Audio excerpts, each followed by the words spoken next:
Hello everyone. Today's poem is 鲁颂囧, a 鲁颂 poem from the Book of Songs.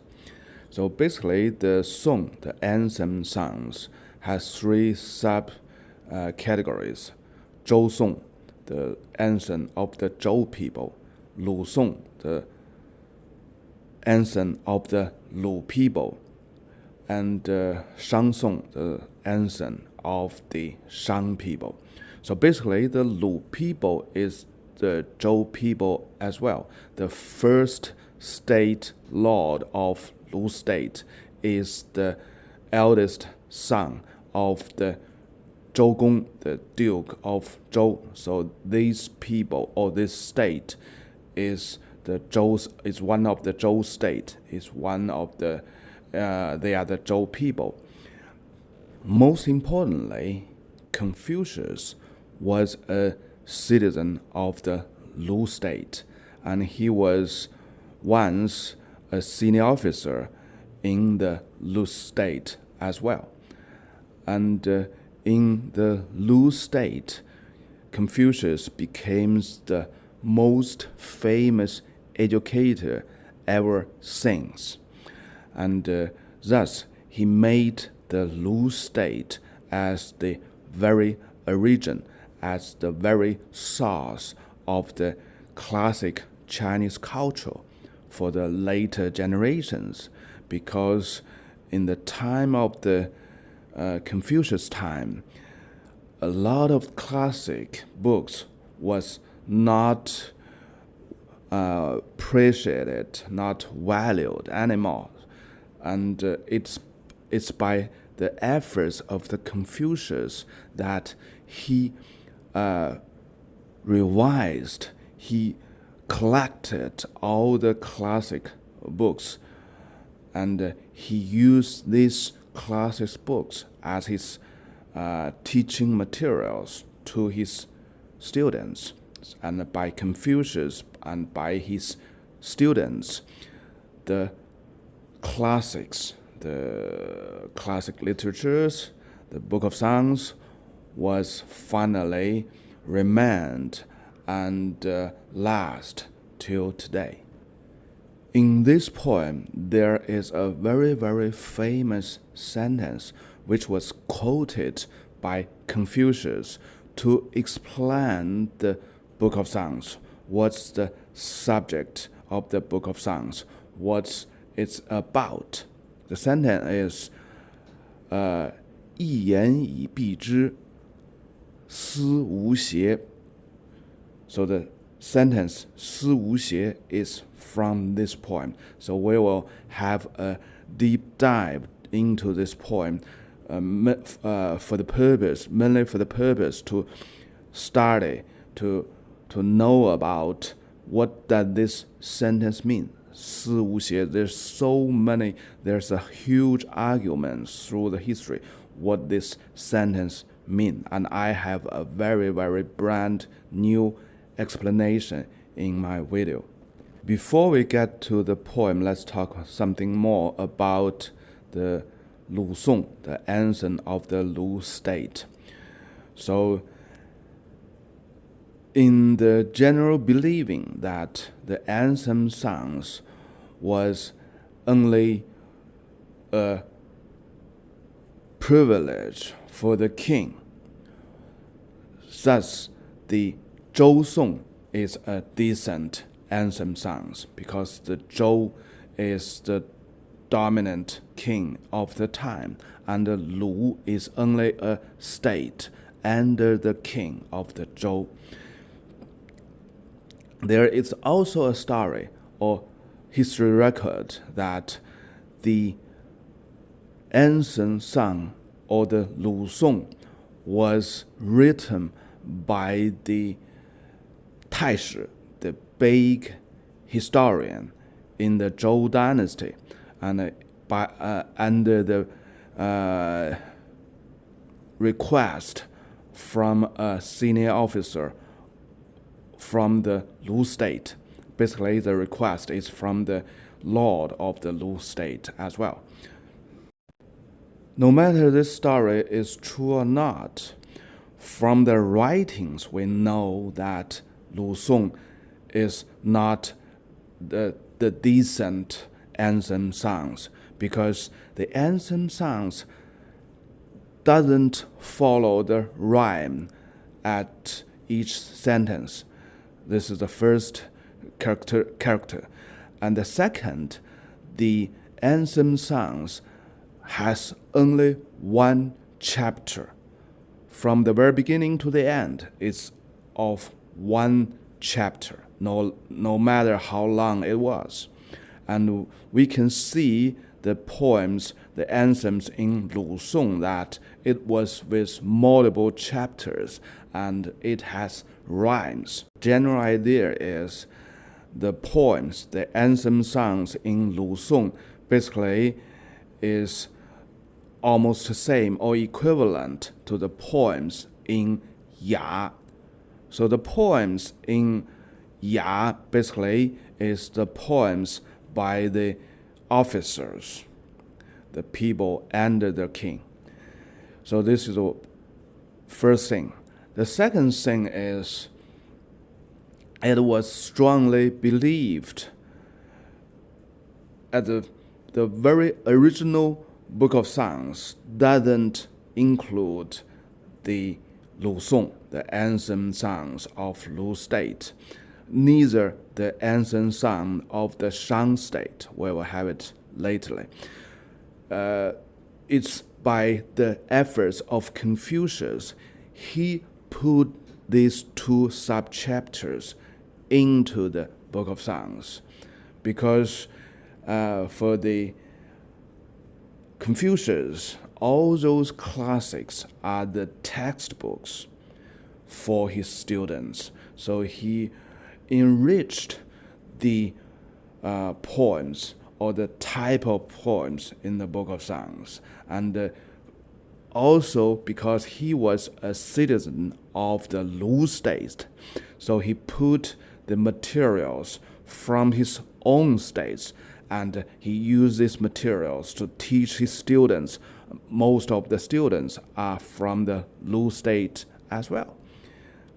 And his ancestors was the Shang people, and that's why the Confucius put the anthem songs of the Shang people, the Shang Song, into the Book of Songs as well. All in all, Lu Song very likely is not in the very original Book of Songs. And the second, it should not be categorized as the anthem songs. And the third, the Lu Song, the anthem in the for the Lu state, very likely is the most late written poems in the Book of Songs, because in the fourth poems in this chapter, Bi Gong, it mentioned a person, Xi Si, and this person was also mentioned in 左传 in the year of 660 BC. So the most late written poems in Book of Songs or in Lu Song was around 660 BC. Okay, let's review the sentence quoted by Confucius in this poem. 一言以蔽之，思无邪.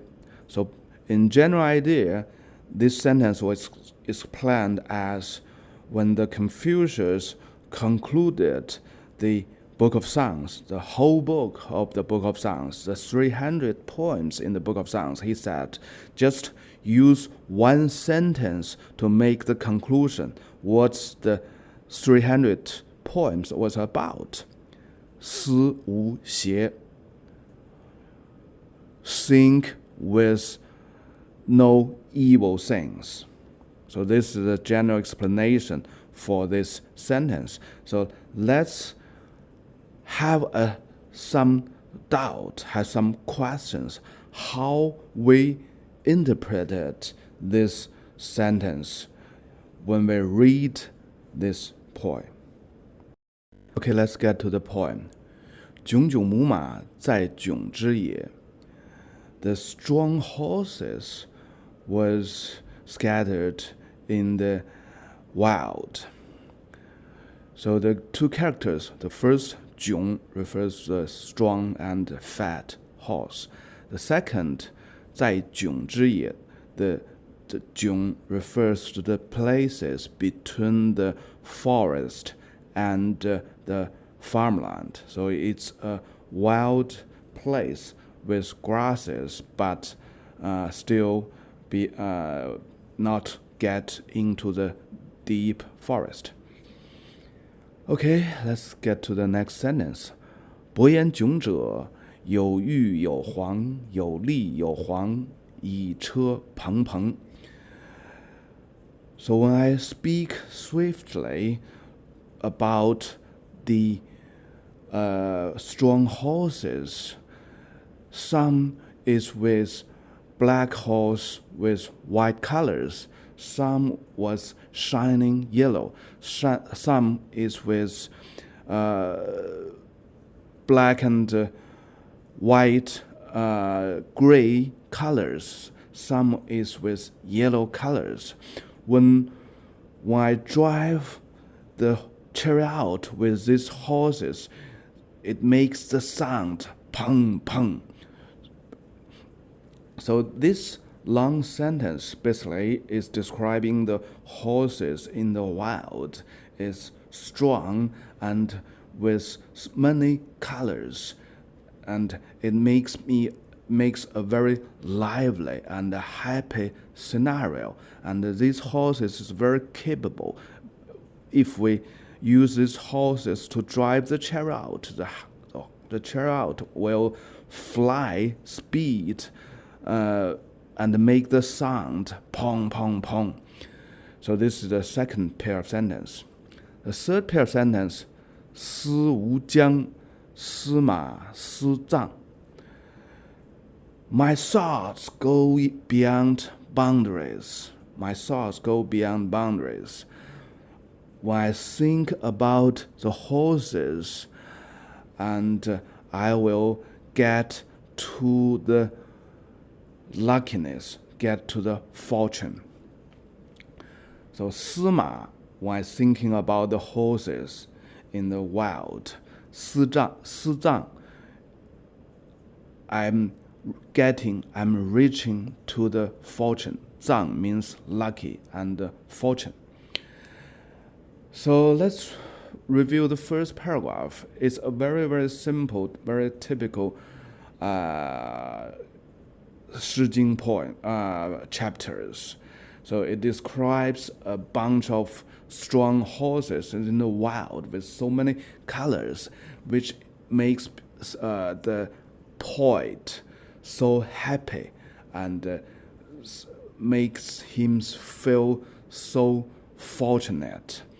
And when he sees these horses in the wild, his thoughts go beyond boundaries, which means he thinks it's just like a daydream. He thinks all kinds of things, go beyond boundaries.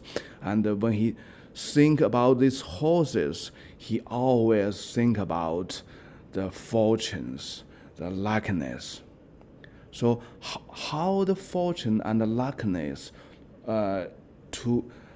means to a typical people in the Lu state, for the Zhou people, the fortune is always from the god, or practically it's from their ancestors for the Lu people, because the Lu people have no access to the god. Only the king have the access to the god. So the fortune is from the heaven, from the god, down to the king, and the king allocated those fortunes, those luckiness to the people, to the lords under him. So Lu, the fortune of the Lu state is from the king actually, but for a normal citizens in the Lu state, the fortunes is always from the Lord of the Lu state. So here, it's hard to tell what the poet is, who is thinking about the god. He could thinking about the king. And most likely, he was thinking about the Lord of the Lu state. Second paragraph, let's try to find out what exactly this poet was thinking about. The second paragraph basically is identical to the first poem, but the last two pair of sentences. But basically, the second pair of sentences is still same or identical to the first paragraph. It's describing all kinds of colors of strong horses in the wild. And in reality, most people think the horses described in this poem is an implication to the genius, to the officers in the Lu state, which means the Lu state is with a lot of capable person, and by this capable person, like those strong horses, they made the Lu state a powerful and strong state. So let's see the last pair of sentences in the second paragraph. 思无期, 司马斯才. So my thoughts go beyond the time. So my thoughts could go to the long, long ago history, and my thoughts could also go to the far, far away future time. 思无期. When thinking about these horses, I thought about all those nice materials. So the materials in Chinese, either in the ancient time as well as in today's time, it refers to things: the nice materials or the talent. So it's quite similar, because it's quite similar things to the Lord. The good materials is a very useful things for the Lord to build the chariot, to build the big palace. The talent is also the very, very good materials for the Lord to do something, right? The palace, the chariot is by both the materials and the talent, and then the palace was built, the chariot was made. So in the second pair of sentences, the poet think his thoughts across the time spans, and he thought about the talents in the Lu state. It's a little bit different from the first paragraph, right? The first paragraph is about the Lord, the king, or the god. Let's see what's in the third paragraph. In the third paragraph, the last pair of sentence is 思无益, 司马斯臧.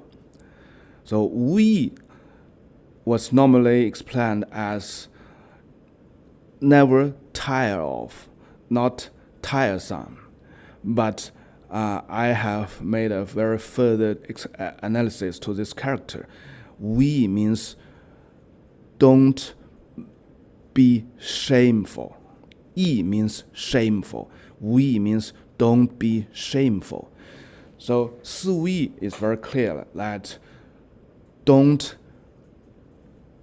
let yourself shameful. Don't be shameful. Don't shameful to your ancestors, to the Lord, to the king. When I think about the horses, I'm working hard I'm working diligently. 司马斯臧 means work hard, work diligently. So the poet, in the third paragraph, the poet come back from his daydream to the ground. He saw the horses and he thought about, don't be shameful. Let's do the things hard and diligently. Let's do our duty. So this is a very, very key change in the whole poem, because the first two paragraph is sort of the daydreams, and in the third paragraph, the poet stands on his real ground now. The fourth paragraph, the important sentence quoted by Confucius, was here. 思无邪，司马思臧. Don't think with evil things. Don't think tilted. When I think about the horses, I go to my ancestors. So the key words in this sentence is 邪 and 臧. So 邪, it means tilted, precisely in the Chinese. And finally, it derived the meaning of evil things, something not correct. And the opposite is straight or middle. So it's really hard to translate the character 邪 or its opposite word 正 into the English, because in English there's no such word. So 正 means in the middle or straight, standing straight, which is the final goal for the Chinese, and which was the final goal for a lord. So what does it mean exactly? Because the lord, the main duty for the lord is to enforce the law, the regulation, the code of conduct. So which means he should watch carefully the people under him and divide the interest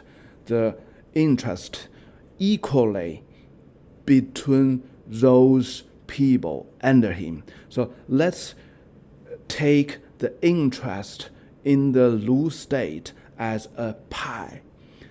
And there are two groups under him. So he should cut this pie in the middle, in the center, to make the two pieces equal. And thus, the two group of people under him will not comply to the king, to the lord. And thus, the Lu state, the people in the Lu state, will enjoy a peaceful life. Otherwise, the two group of people will comply to each other. They may fight between each other, or they may come back to the Lord to blame the Lord. That's a much better situation for the Lord. Or they may even against the Lord. So the politics for the ancient Chinese is to cut the pancake, to cut the pie equally, and allocate the pancake to the people equally. With a well-allocated interests among peoples, the people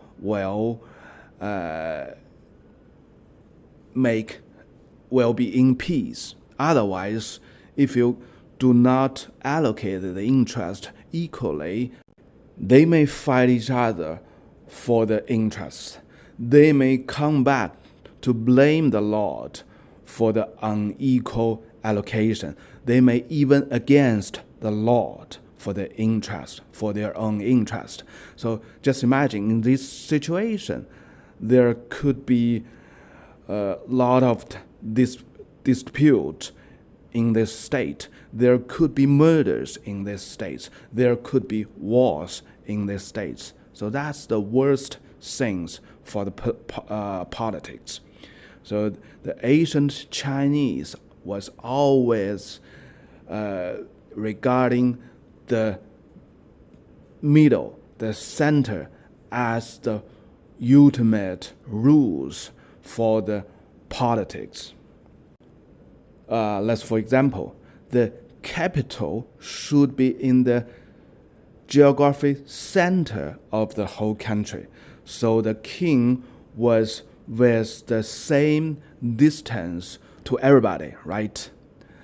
And for the relationships, the king, the lord, should be sit in the middle to everybody, to every state. The lord or the king should be equally good to other peoples. So from this philosophy, you know, to be in the middle or not tailed is the ultimate rules for the political life, for the daily life, for everyone, because it's the concern for the interests, it's the concern for the relationship between people. So the last sentence could be explained as this: let's be straight, let's be in the middle, let's be fair play, let's be have the integrity. And when I saw the strong horses in the wild, I thought about to go to my ancestors, to go to the ancestors' temples, because all the interests was allocated by our ancestors.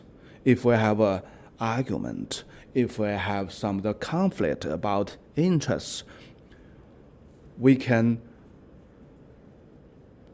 refer to those things defined by our ancestors.